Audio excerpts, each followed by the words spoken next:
안녕하세요. 천의 얼굴을 가진 영웅 끝내고 들레즈의 차이와 반복 한번 낭송하도록 해보겠습니다. 워낙 두꺼운 책이라서 이게 과연 다 읽어질지 걱정이긴 하고요.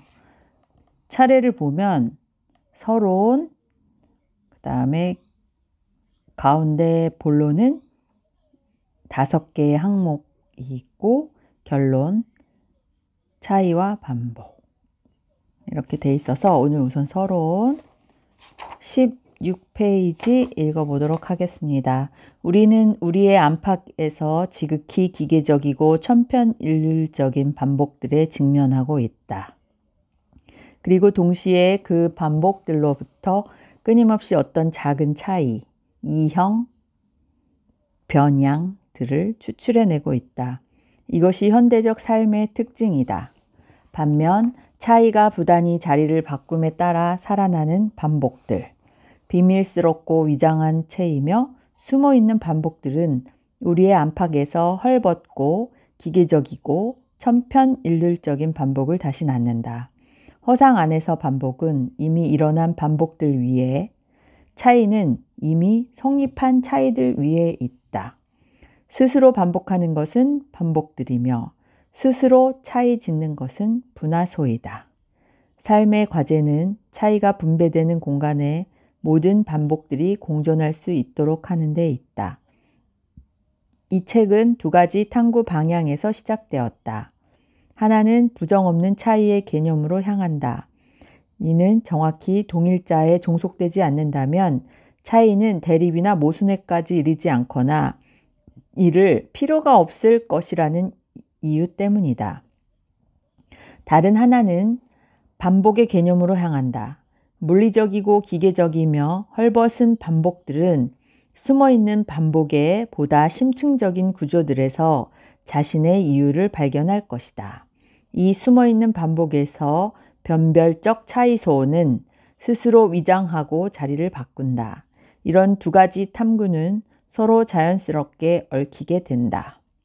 왜냐하면 순수한 차이를 둘러싼 개념들과 복합적 반복을 둘러싼 개념들은 모든 경우에 다시 통합되고 뒤섞이는 것처럼 보이기 때문이다. 그 다음에 19페이지 현대 철학의 특징은 시간성 대 무시간성, 역사성 대 영원성, 특수, 슬러시 대 보편 등의 양자택일적 선택지를 넘어서는 데 있다. 니체를 따라 우리는 반시대성을 시간과 영원보다 훨씬 심오한 것으로 발견한다. 즉, 철학은 역사의 철학도 영원성의 철학도 아니다. 철학은 반시대적이며 언제나 그리고 오로지 반시대적일 뿐이다. 다시 말해서 내가 바라는 것은 이 시대에 반하는 도래할 시대를 위한 철학이다. 셔뮤얼 버틀러를 따라 우리는 에레훈을 발견한다. 그것은 원초적인 부재의 장소를 의미한다. 그리고 그것은 위치를 바꾸고 위장하며 양상을 달리하고 언제나 새롭게 재창조되는 지금 여기, here and now를 동시에 의미한다. 그것은 경험적 특수자도 추상적 보편자도 아닌 것, 곧 어떤 분열된 자아를 위한 코기토를 가리킨다. 이 질 들레즈라는 분이 1925년에 태어나서 1995년에 돌아가셨잖아요. 그래서 그 니체의 철학을 우리가 논문 쓸 때 참고하는 것처럼 그렇게 쓰신 것 같아요. 그래서 여기 니체에 대한 각주처럼 많이 나오고 있습니다. 20페이지. 이 책은 취약성이 쉽게 노출되는 또 다른 방향에서 공상과학 소설의 성격을 띈다. 알지 못하거나 잘 알지 못하는 것에 대해 쓰는 경우와는 다르게 쓰려면 어떻게 해야 하는가? 무엇을 말할 것이 있다고 필연적으로 상상하게 되는 것은 이 지점에 이를 때이다. 글을 쓰게 되는 것은 오로지 알미 끝나는 최전방의 지점에 도달할 때이다. 글쓰기는 암과 무지를 가르고 또한 암과 무지가 서로 꼬리를 물면서 이어지는 그 극단의 지점에서만 시작된다. 글을 쓰고자 결심하게 되는 것은 오직 이런 길을 통해서이다. 21페이지. 철학사의 해설은 텍스트가 보여주는 일종의 느림, 은결, 정지 등의 모습을 재현해야 할 것이다. 해설이 대상으로 하는 텍스트뿐 아니라 해설이 담기는 텍스트 또한 그런 성격을 지녀야 한다. 그리하여 해설은 어떤 이중적 실존성을 띄어야 하고 과거의 텍스트와 현행의 텍스트가 상대방 안에서 서로를 순수하게 반복한다는 어떤 이중적 이상을 지녀야 한다. 그렇기 때문에 우리는 이 이중적 실존성에 접근하기 위해 우리 자신의 텍스트 안에 때때로 역사적 주석들을 통합해야 했다. 지금 23페이지 서론 반복과 차이 1절 반복과 일반성 첫 번째 구별 행동의 관점에서 반복은 일반성이 아니다. 반복은 여러 가지 관점에서 일반성과 구별되어야 한다. 이 둘을 암묵적으로 혼동하고 있는 표현은 언제나 곤혹스럽다. 예를 들어 두 사물이 두 물방울처럼 닮았다고 말할 때 또는 일반적인 것에 대해서만 과학이 성립한다. 와 반복하는 것에 대해서만 과학이 성립한다를 동일시할 때 난처해진다. 반복과 유사성 사이에는 본성상의 차이가 있다. 그 유사성이 지극히 큰 경우라 해도 사정은 마찬가지다. 제가 이거 읽으려고 보면서 줄을 많이 쳐놨었는데 지금 오랜만에 이거 낭송을 하려고 보니 검은 거는 글씨요, 하얀 거는 종이에요. 그런데 그래도 이걸 읽고 그건 왜 그랬을까 이렇게 생각하다가 어느 순간 제 삶에서 착 이렇게 깨달음이 올 때가 있더라고요. 그래서 이 낭송이라는 작업을 해놓고 그 시간이 될 때마다 듣는 것 그러면 좀 이 책을 완벽하게 이해는 못하지만 알 수 있는 계기가 되고 또 이걸 풀어놓으신 분들의 설명이나 이런 거를 읽으면 그게 또 철학적으로 와닿기는 하더라고요.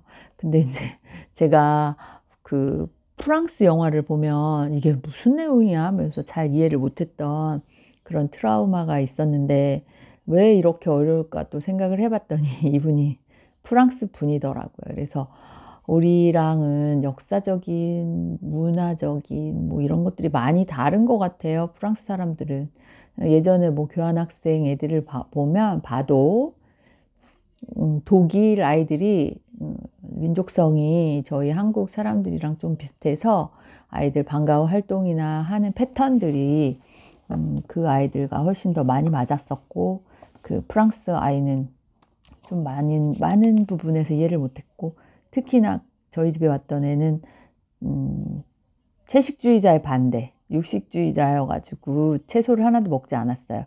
다 그냥 스테이크에 들어가는 양파랑 머쉬룸 그거 먹는 거 외에는 채소를 먹는 걸 못 봐서 제가 뭐 일반화할 수는 없지만 프랑스 사람들은 저희랑 정서가 많이 다른 것 같다라는 저만의 고정관념 아닌 고정관념이 있어서 이번 이 질 들레즈라는 분의 책을 통해서 한번 제가 갖고 있는 고정관념을 깨는 계기로 삼아 볼까도 생각하고 있습니다.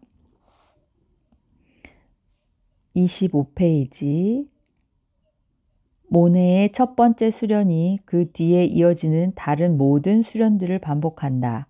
그러므로 특수자의 일반성이라는 의미의 일반성은 독특한 것의 보편성이라는 의미의 반복에 대립한다. 예술작품은 개념 없는 독특성에 반복해서 반복된다. 시를 가슴에 새겨야 하는 것은 우연이 아니다. 머리는 교환의 기관이지만 심장은 반복을 사랑하는 기관이다. 피우스 세르비엔이 두 가지 언어를 구별한 것은 옳은 일이다. 즉, 과학의 언어는 등가적 상징에 의해 지배된다. 여기서는 각 용어가 다른 용어들에 의해 대체될 수 있다. 반면 서정적 언어에서는 각 용어가 대체 불가능하며 단지 반복될 뿐이다. 반복은 항상 어떤 극단적 유사성이나 완벽한 등가성으로 재현될 수 있다. 그러나 점진적으로 한 사태에서 다른 한 사태로 이행할 수 있다고 해서 두 사태 간의 본성상의 차이가 사라지는 것은 아니다. 이 차이하고 반복이란 단어 엄청 많이 나오는데 이거 어떻게 번역했는지 번역하신 분 정말 다시 생각해도 대단한 것 같아요. 법칙은 반복의 근거를 마련해 주기는커녕 오히려 어떻게 법칙의 순수한 주체들인 특수자들에게 반복이 불가능할 수밖에 없는지를 보여준다. 법칙은 특수자들에게 변화라고 강요한다. 법칙은 차이의 공허한 형식, 변이의 불변적 형식이다. 법칙은 주체들로 하여금 법칙 자신을 예시하도록 내몰지만 이때 그 주체들은 자신의 고유한 변화들을 대가로 지불해야만 한다. 물론 법칙이 지정하는 항들 중에는 변항들이 있는 만큼 불변항들도 많다. 또 자연에는 유동적인 흐름과 변이들 만큼이나 영속적이고 집요하게 남는 것들이 있다. 그러나 집요하게 남는다는 것은 반복과 전혀 무관하다. 한 법칙의 불변항들은 더욱 일반적인 법칙에서 보면 변항들이 된다. 이는 마치 지상에서 가장 단단한 바위들이 수백만 년을 단위로 하는 지질학적 척도에서 보면 말랑말랑하고 액체 같은 물질들의 다름 아닌 것과 같다. 그리고 각 층위에선 한 법칙에 예속된 주체는 자연 안에 있는 더 크고 항구적인 대상들과 관계함에 따라 반복하지 못하는 자신의 고유한 무능력을 경험한다. 또 이 무능력이 항구적인 대상 안에 이미 포함되어 있고 반영되어 있음을 발견한다. 주체는 그 대상에서 자신의 운명을 읽는다. 법칙은 흐르는 물의 변화를 큰 강의 항구성과 하나로 만들어버린다. 27페이지.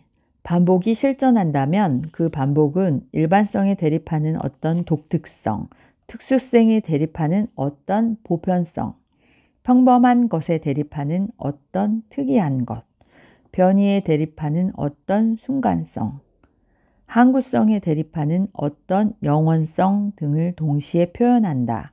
어떤 관점에서 보더라도 반복이란 결국 위반이다. 반복은 법칙에 물음을 던진다. 그리고 훨씬 심층적이며 예술적인 어떤 실제를 위해 법칙의 명목적이고 일반적인 특성을 고발한다. 이 책을 읽으려면 옆에 국어사전을 갖다 놔야 되겠더라고요. 그래서 평소에 그냥 썼던 독특성, 특수성, 그 다음에 보편성, 순간성, 항구성, 영원성 이런 것들 원전은 어떻게 되어 있는지 되게 궁금하고요. 몇 번을 계속 반복해서 들어야도 알 수 있을까 잘 모르겠고, 그 다음에 아까도 수학 공식에 나오는 새로운 개념 같이 X항, 좌변, 우변 이런 식으로 물리학이나 그 수학에서 새로운 용어의 기본 개념들을 먼저 알고 그 다음은 공식들을 이해하는 것처럼 여기서 쓰이는 용어들은 용어 자체의 개념 정의부터 다시 하고 가야지, 안 그러면 이게 이해하기가 힘든 것 같더라고요. 우선 오늘은 27페이지 유사성과 동등성까지만 읽겠습니다. 일반성의 두 질서를 유사성과 동등성으로 해놨고, 반복과 일반성은 두 번째 구별, 법칙의 관점에서 써놓으셨어요. 그리고 반복, 자연법칙, 도덕법칙이라는 주제로 쓰여진 것을 한번 보겠습니다. 첫째, 유사성들의 질서. 이 질서는 습관이 확립되지 않았을 때 어떤 가정된 모델에 비추어 행위 요소들이 보여주는 가변적인 일치 속에서 형성된다. 둘째, 등가성들의 질서. 이 질서는 습관을 획득한 이후 상이한 상황들 안에서 이루어지는 행위 요소들 간의 동등성과 더불어 형성된다. 그 결과 어떤 습관도 결코 참된 반복을 형성하지 못한다. 전자의 경우 의도는 변하지 않으면서 단지 행동만이 변하고 완전성을 띄어간다. 후자의 경우에는 행동이 동등하게 남아있으면서 서로 다른 의도와 문맥들 속에 놓인다. 여기서 반복이 가능하다면 그것은 다시 한번 완전성과 통합성이라는 두 일반성 사이에서만, 그리고 그 두 일반성 아래에서만 나타난다. 하지만 그렇게 나타나는 반복은 그 두 일반성을 전복할지도 모르는 위험을 수반하면서 전혀 다른 종류의 역량을 증언하고 있다. 법칙을 전도시키는 첫 번째 방식은 반어이다. 반어는 원리들의 기술, 원리들을 향한 상승의 기술, 원리 전도의 기술로서 등장한다. 두 번째 방식은 익살이다. 이것은 귀결들을 이끌어내는 기술이자 하강의 기술, 계류의 기술이자 추락의 기술이다. 반복이 이런 상승 못지않게 계류에서 솟아난다면 이는 마치 실존이 더 이상 법칙들에 의해 구속되지 않게 되자마자 그 자체로 다시 시작되고 되풀이되는 것인 양 이해되어야 하는 것일까. 반복은 익살과 반어에 속하는 사태이다. 반복은 본성상 위반이고 예외이다. 반복은 언제나 법칙에 종속된 특수자들에 반하여 어떤 독특성을 드러내며 법칙을 만드는 일반성들에 반하여 항상 어떤 보편자를 드러낸다.